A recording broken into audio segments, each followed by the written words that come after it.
अस्सलाम वालेकुम। आज हम आपके लिए लेकर आए हैं क्लास 3 के लिए इंग्लिश, जिसका नाम है न्यू वेव इंग्लिश 1। तो प्यारे बच्चों, चैप्टर 1 और चैप्टर 2 हमारे कंप्लीट हो चुके हैं। अब हम आपके लिए आज लेकर आए हैं क्लास 3 के लिए चैप्टर 3। चैप्टर का नाम है द बी। प्यारे बच्चों, आप जानते हैं बी किसे कहते हैं? बी कॉमन कई तरह की मक्खियां होती हैं जिसे उसे भी हम बी कहते हैं। लेकिन आज हम थर्ड चैप्टर में जो पढ़ रहे हैं द बी, ये हनी बी की बात हो रही है, मधुमक्खी की बात हो रही है, जिसे हम हनी बी कहते हैं।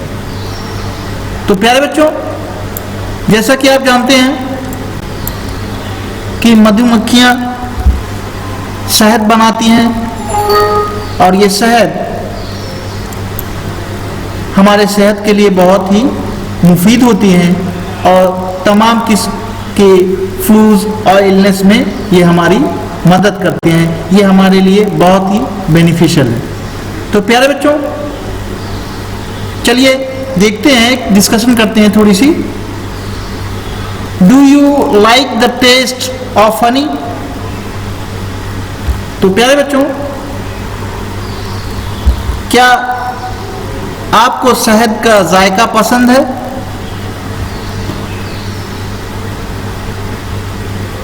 अगर हाँ, एवरीवन लाइक्स इट, कि सभी को शहद का जायका, शहद का टेस्ट जो है बहुत ही पसंद है। हर कोई इसको पसंद करता है। इट इज सो टेस्टी, ये बहुत ही जायकेदार होती है। Do you know how it is made?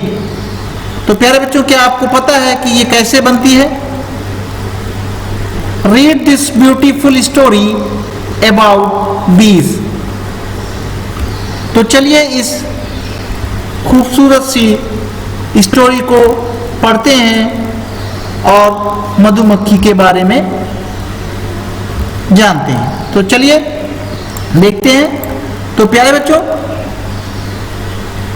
ये चैप्टर थोड़ा सा लेंथी है, इसलिए इसको हम पैरावाइज, पहले इसकी रीडिंग और समरी वाइज ट्रांसलेशन होगा, उसके बाद इंशाल्लाह फिर इससे रिलेटेड जो एक्सरसाइजेस हैं वो आपको कराई जाएंगे।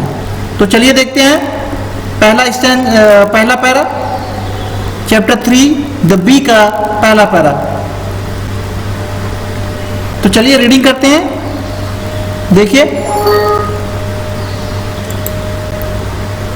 सबा is not feeling well today.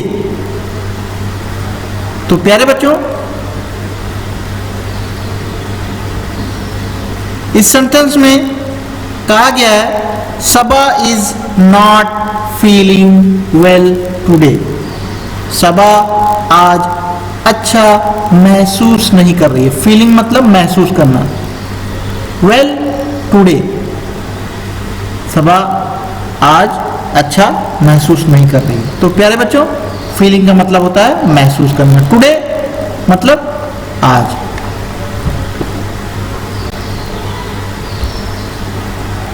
Well यहां पर अच्छे होने से मुराद है कि मैं ठीक हूं। तो सबा आज अच्छा महसूस नहीं कर रही है। Saba is not feeling well today. She is suffering from cold and cough, क्योंकि वो सर्दी और जुकाम में मुब्तला है, सर्दी और जुकाम से पीड़ित है। प्यारे बच्चों, सफरिंग मतलब होता है किसी चीज में मुब्तला होना, किसी परेशानी, कठिनाई या बीमारी में। किससे? फ्रॉम कोल्ड एंड कफ। तो प्यारे बच्चों, आप जानते हैं कोल्ड ऑफ कफ एक कॉमन इन्फ्लुएंजा है जो आमतौर पे हमें होता है, सर्दी और जुकाम। जिसमें हमें खांसी आती है। इसी को कोल्ड एंड कफ करते हैं, सर्दी और जुकाम। हर मदर सेड, उसकी माँ ने कहा, what you need is a nice hot drink with Honey. तुम्हें क्या चाहिए? एक गरम पेय पदार्थ शहद के साथ। ड्रिंक मतलब होता है पीना या कोई गर्म पीने वाली चीजें या पेय पदार्थ। सबा, तो हमने पढ़ा था, Saba is not feeling well today, Saba आज अच्छा नहीं महसूस कर रही है। She is suffering from cold and cough, वो सर्दी जुकाम में मुब्तला है, सर्दी और खांसी में मुब्तला है। हर mother said, what you need is a nice hot drink with Honey, कि तुम्हें क्या चाहिए? एक अच्छी सी गर्म ड्रिंक, किसके साथ? विथ हनी, शहद के साथ। Let's go and buy some honey, चलो चलते हैं और कुछ शहद खरीदते हैं। You will see that your cough will get better इंशाअल्लाह। तो सबा की माँ ने कहा कि चलो चलते हैं, let's go and buy some honey, चलो चलते हैं और कुछ शहद खरीदते हैं। यू विल सी, तुम देखोगी that your cough will get better इंशाअल्लाह, कि तुम देखोगी कि तुम्हारी खांसी इंशाअल्लाह बेहतर हो जाएगी, बहुत बेहतर हो जाएगी, मतलब ठीक हो जाएगी। तो प्यारे बच्चों, यहाँ बेटर गुड का जो है थर्ड फॉर्म है, गुड का सेकंड फॉर्म होता है बेस्ट। सॉरी, ये जो है गुड का सेकंड फॉर्म है, गुड, बेटर, बेस्ट। तो प्यारे बच्चों, पहले स्टेंजा में हमने पढ़ा, Saba is not feeling well today, she is suffering from cold and cough, her mother said, what you need is a nice hot drink with honey, let's go and buy some honey, you will see that your cough will get better inshallah। तो प्यारे बच्चों, ये तो था chapter 3 the B का पहला para. अब चलिए इसको हमारे साथ रीडिंग कीजिए। Saba is not feeling well today, she is suffering from cold and cough, her mother said, what you need is a nice hot drink with honey, let's go and buy some honey, you will।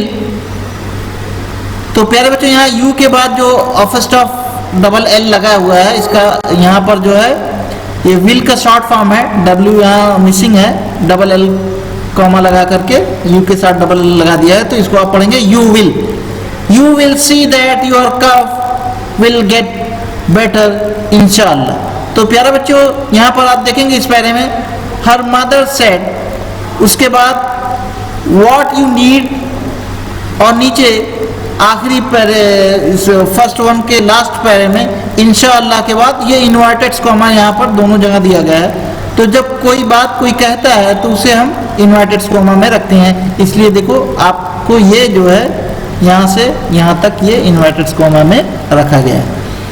तो प्यारे बच्चों, ये तो था आपका पहला para. अब आ जाइए इसके सेकंड पैरा में। अब हम इसका सेकंड पैरा पढ़ते हैं। Saba and her mother went to the market. तो प्यारे बच्चों, ये जो जुमला है ये पास्ट फॉर्म है, पास्ट फॉर्म ऑफ वर्ब को दिखाता है ये story.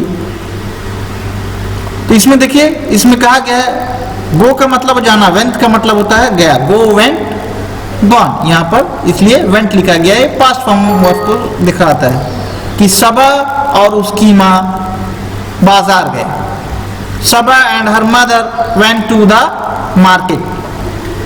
They went to a shop, वे एक दुकान पर गए।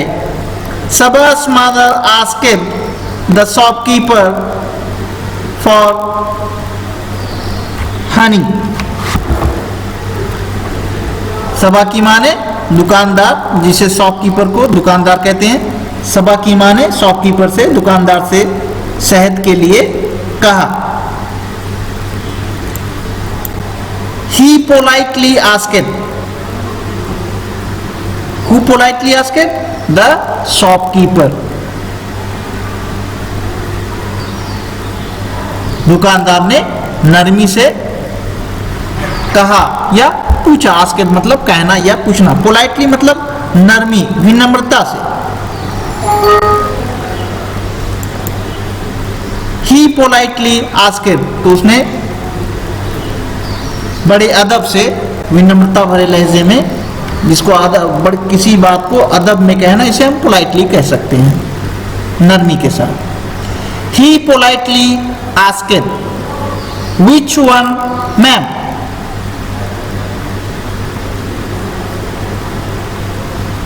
ही politely asked which one ma'am, कि खातून आपको कौन सा शहद चाहिए, कौन सी शहद चाहिए। He politely asked which one ma'am. He asked her to choose from the different kinds of honey in the shop. उसने दुकान में मौजूद तरह तरह के शहद में से चुनने के लिए कहा। चूज करना मतलब सेलेक्ट करना या चुनना। He asked her, उसने उससे कहा, to choose from the different kinds of honey in the shop. Honey was kept in different bottles in the shop. शहद जो है दुकान में तरह तरह के बोतलों में रखी हुई है। तो यहाँ बच्चों देखिए, कीप का पास्ट है केप, केप मतलब रखना, रखी थी। तो शहद दुकान में तरह तरह के बोतल्स में रखी हुई थी। डिफरेंट काइंड्स ऑफ बोतल इन दी शॉप। तो चलिए देखते हैं, अब इसकी फिर रीडिंग करते हैं। Saba and her mother went to the market, they went to a shop. तो प्यारे बच्चे, यहाँ shop, S O A P soap साबुन को कहते हैं, या ये SHOP शॉप है, ये इसको हम दुकान कहते हैं। तो यहाँ Saba and mother went to the market, they went to a shop, they went to a shop. Saba's mother asked, प्यारे बच्चों यहाँ देखिए, सबा के बाद ऑफिस ऑफ एस लगा है, इसका मतलब की होता है, सबा की। Saba's mother asked the shopkeeper for honey. He politely asked which one ma'am. He asked her to choose from the different kinds of honey. Kinds मतलब तरह तरह के kinds of honey in the shop. They was kept in different bottle in the shop. तो प्यारे बच्चों, ये तो था आपका सेकंड जो है पैरा। अब आ जाइए द बी के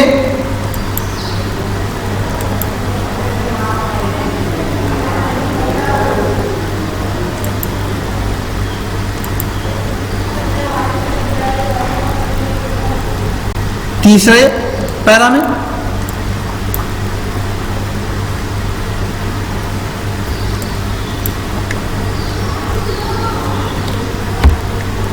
चलिए तीसरा पैरा हम स्टार्ट करते हैं। Mummy,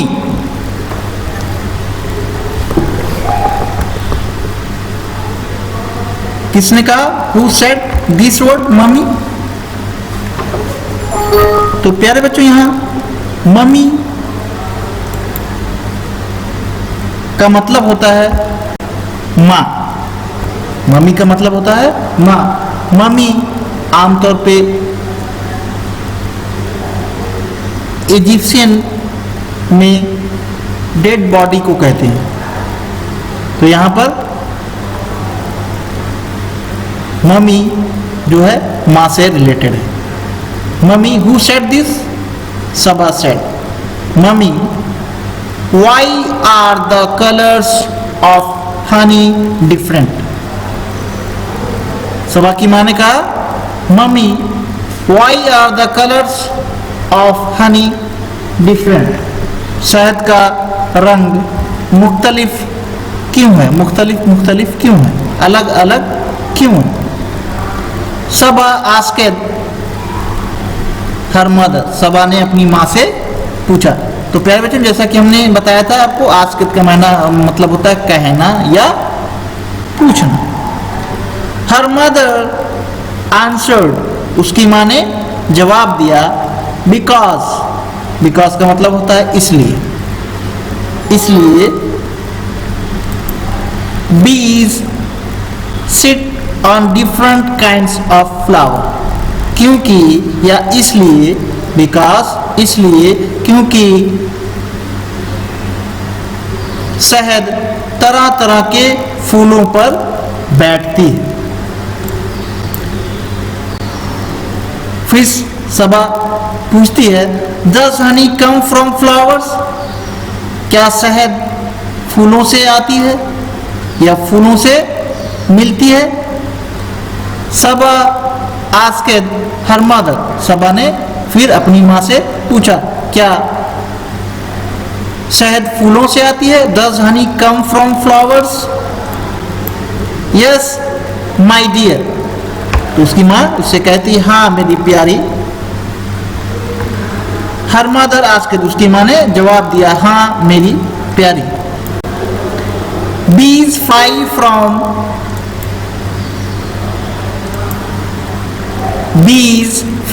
from flower to flower to collect pollen and nectar from them and then they make honey। तो सबा की माँ ने उसको जवाब दिया कि हाँ मेरी प्यारी बच्ची, शहद जो है फूलों से आती है। Bees fly from flower to flower, क्योंकि शहद तरह तरह के फूलों पर, एक फूल से दूसरे फूल पर बैठती है।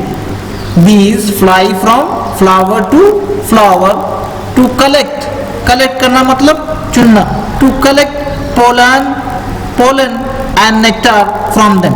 तो प्यारे बच्चों, यहाँ पे पोलन एक किस्म का फाइन पाउडर होता है जो फूलों के ऊपर बीच में रहता है, उसे जो है मधुमक्खियां सक करती हैं, चूसती हैं। एंड नेक्टार एक किस्म का लिक्विड होता है जो फूलों पर होता है, उसे ये अपने सूंडों से सक कर लेती हैं। And then they make honey, और तब वे इससे शहद बनाती हैं। ये तो था प्यारे बच्चों आपका तीसरा पैरा। अब चौथे और आखिर पैरे में आ जाइए। सॉरी, पहले एक बार इसकी हम रीडिंग कर लेते हैं, आप भी हमारे साथ पढ़िए। Mummy why are the colours of honey different? Saba asked her mother. Her mother answered, because bees sit on different kinds of flowers. Does honey come from flowers? Saba asked her mother. Yes, my dear, her mother answered.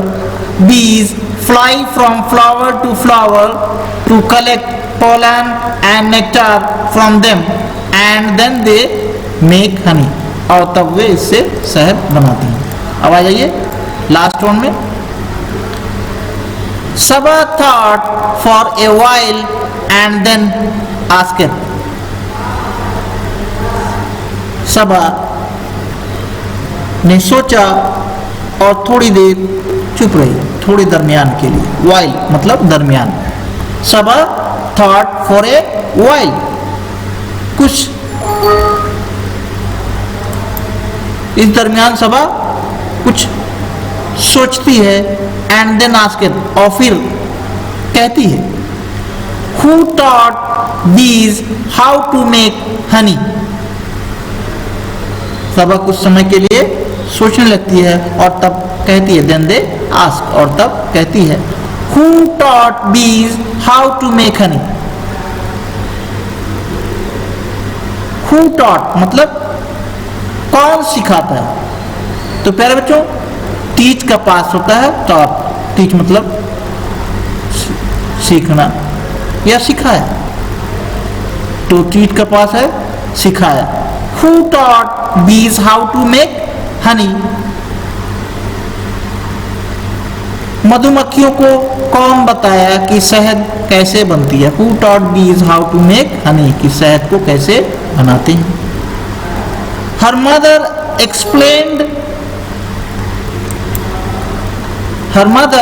explained that it is Allah who taught bees. तो उसकी माँ ने उसे विस्तार से समझाया। Explain मतलब बारीकी से किसी बात पर समझ बनाना या बारीकी से किसी बात को समझाना। हर मदर एक्सप्लेन, उसकी माँ ने उसको समझाया। एक्सप्लेन करना मतलब समझाया। Her mother explain that it is Allah, वो अल्लाह है। हु टॉट बीज, जिसने मधुमक्खियों को सिखाया। They make their hives, they make their hives, वो अपने छत्ते बनाती हैं। देयर का मतलब होता है अपने, उनके। दे मेक देयर हाइव्स, वो अपने छत्ते बनाती हैं। ईट फ्रॉम फ्लावर्स, फूलों को खाती हैं। एंड मेक हनी, और शहद बनाती हैं, और शहद बनाती हैं। Honey is beneficial for humans, शहद इंसानों के लिए बहुत ही फायदेमंद है। बेनिफिशियल मतलब फायदेमंद। Honey is beneficial for humans, इंसानों के लिए बहुत फायदेमंद। तो प्यारे बच्चों अब चलिए फिर इसकी भी एक बार रीडिंग कर लेते हैं। Saba thought for a while and then asked, Who taught bees how to make honey? Her mother explained that it is Allah who taught bees. They make their hives, eat from flowers, फूलों से खाती हैं, and make honey. Honey is beneficial for human. तो प्यारे बच्चों ये तो था आपका चैप्टर 3 द बी। तो प्यारे बच्चों इसे आप अच्छी तरह अपने बड़ों के साथ बैठ करके रीडिंग कर लेंगे। इसके प्रोनाउंसिएशन और डिफरेंट वर्ड्स को आप अच्छी तरह, कठिन वर्ड्स को अच्छी तरह आप समझ लेंगे। इंशाल्लाह फिर आपके लिए हम चैप्टर 3 से रिलेटेड जितनी भी एक्सरसाइजेस हैं उसको लेकर फिर हाजिर होंगे। आज के लिए इतना ही। अस्सलाम वालेकुम।